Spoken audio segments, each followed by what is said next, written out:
One fine day ஒரு குட்டி trip போகலான்னு தான் கிளம்பியிருந்தோம். திருச்செந்தூர் தான் போயிருந்தோம். நார்மல் டேஸ்லேயே வந்து ரொம்பவே கூட்டமாக இருக்கும். நாங்கள் போனது ஃப்ரைடே, ஸோ ரொம்பவே கூட்டமாக தான் இருந்தது. சென்னையில் உள்ளவங்க கூட வந்து திருச்செந்தூரில் சாமி தரிசனம் பண்ணிடுறாங்க, நம்மளால் பண்ண முடியல.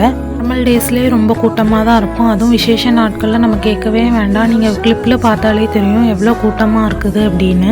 பொது தரிசனமாக இருக்கட்டும் இல்லை 100 ரூபாய் தரிசனமாக இருக்கட்டும்ங்க, ரெண்டுமே பயங்கர கூட்டமாக தான் இருந்தது. அதை விட தாண்டி சீனியர் சிட்டிசன் பார்த்திங்கன்னா அது பயங்கர கூட்டமாக இருந்தது. சரின்னு ஸ்ட்ரெயிட்டாக கடலுக்கு வந்துட்டோம்.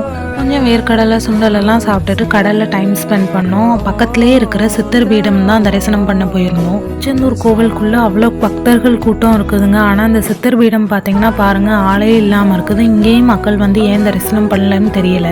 அங்கே உள்ள சித்தரை தரிசனம் பண்ணிவிட்டு தியானம் பண்ணிவிட்டு கொஞ்ச நேரம் அங்கே டைம் ஸ்பெண்ட் பண்ணிவிட்டு கிளம்பிட்டோம் ஸ்ட்ரைட்டாக கடலுக்கு. எண்ணற்ற மக்கள் வந்து சித்தரை தரிசனம் பண்ணுறதா சொல்கிறாங்க. பட் இங்கே ஏன் வரல அப்படின்னு தெரியல. நீங்கள் சித்தரை தரிசனம் பண்ணுவீங்களா இல்லையான்னு மறக்காமல் கமெண்ட்ஸில் சொல்லுங்கள். நாங்கள் போன அன்னைக்கு பயங்கர வெயில் வேறு, ஸோ ஃப்ரெண்ட்டுக்கு வந்துட்டோம். இங்கே பார்த்தீங்கன்னா இங்கேயுமே எவ்வளோ கூட்டமாக இருக்குது அப்படின்னு தெரியும். கோபுரத்தை பார்த்தே தரிசனம் பண்ணிட்டு கிளம்பிட்டோம். ஆன் த வேல மாங்காய் வாங்கிட்டு கொஞ்சம் பூ வாங்கிட்டு அப்படியே கிளம்பிட்டோம். இங்கே யாரெல்லாம் இந்த மாதிரி திருச்செந்தூரில் கோபுர தரிசனம் மட்டும் பண்ணிட்டு வந்திருக்கீங்கன்னு மறக்காம கமெண்ட்ஸில் சொல்லுங்க. நம்ம திருச்செந்தூரும் இப்போ திருப்பதி மாதிரி 2 நாள் முன்னாடியே போய் நின்னா தான் பார்க்க முடியுமோ என்ன உங்க சாமியை. ஸோ இதை பற்றி நீங்கள் என்ன நினைக்கிறீங்கன்னு மறக்காம கமெண்ட்ஸில் சொல்லுங்கள். இந்த வீடியோ பிடிச்சிருந்தா லைக் பண்ணிவிட்டு for more interesting videos AC entertainment பேஜை ஃபாலோ பண்ணிக்கோங்க. தேங்க்ஸ் ஃபார் வாட்சிங் த வீடியோ.